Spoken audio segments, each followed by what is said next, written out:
So let's talk about, we've obviously talked about the impact of this and the changes and what's happening. Let's talk about what are the initiatives that are going on, both federally, state, local, education. Like, what are the initiatives and the creativity that's happening in this area to try to help both with the inequities and honestly just to keep people learning, right? Keep people motivated and driven, because I mean, I think we can all agree education is honestly, it's the root of success, right? You need education to be able to thrive. So I've heard a lot of, obviously the park bench, there was the viral story about Taco Bell Wi-Fi's, but what are you guys seeing as far as new initiatives, new ideas, new funding that's helping kind of bring this forward? Well, from a school standpoint, we're definitely trying to get more creative, right? We've completely shifted how we're using school budgets, knowing that, prioritizing funds for technology and in some cases, providing internet to families that might need it is critical, as well as just new tech platforms and tools that we haven't previously had to make room in our budget for. So we're definitely thinking creatively there. I think I mentioned kind of the state projects that provided $2 million for hotspots to students. I've seen several innovative things like that, but yeah, mostly thinking about creative changes at the school level for sure. I think early on, USAC, who handles the E-rate program, set up some of the rules or loosened them so that the broadband at school districts could be shared outside the building. So there were rules on that prior, and that was loosened. But the problem with that was, and I think there's been some wins with that. And what's happened is some providers have taken fiber out of the school to a neighboring building or a public, community center, or even a school bus and set that up as a hotspot.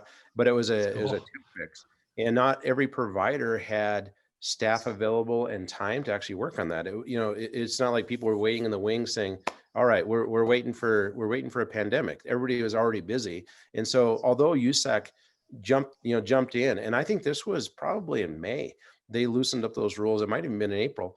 I mean, and I applaud them for it 100%, but it was still too tight for providers to do much at all. And I think it comes down to what Libby says with regards to the hotspots. I actually applaud Starlink because they rolled out their satellite service to a school district in West Texas.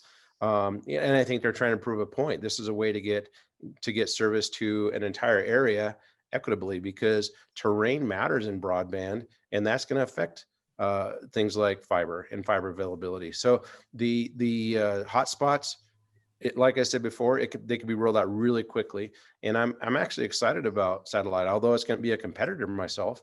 And I'm going to wind up competing with big money like that. The fact that a single product can be delivered no matter where somebody lives is important when it comes to education. I think it's kind of interesting and just to see a lot of the enterprises starting to, jump into this and trying to bring solutions to the table. I was hearing where, Land of Lakes, right? The people that make the butter, are looking at trying to use their farms and their infrastructure to set up, hotspots, right?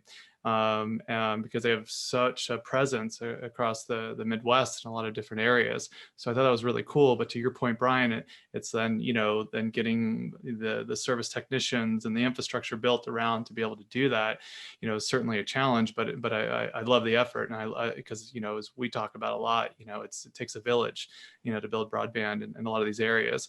But what I do like about Starlink also is that, there are some areas that really make it super difficult for any type of traditional service provider to ever support, right? So there's an absolute need for it. And I am excited about seeing it. I think we've seen, some early trials also in Washington as well on some tribal areas. So I think that's super exciting.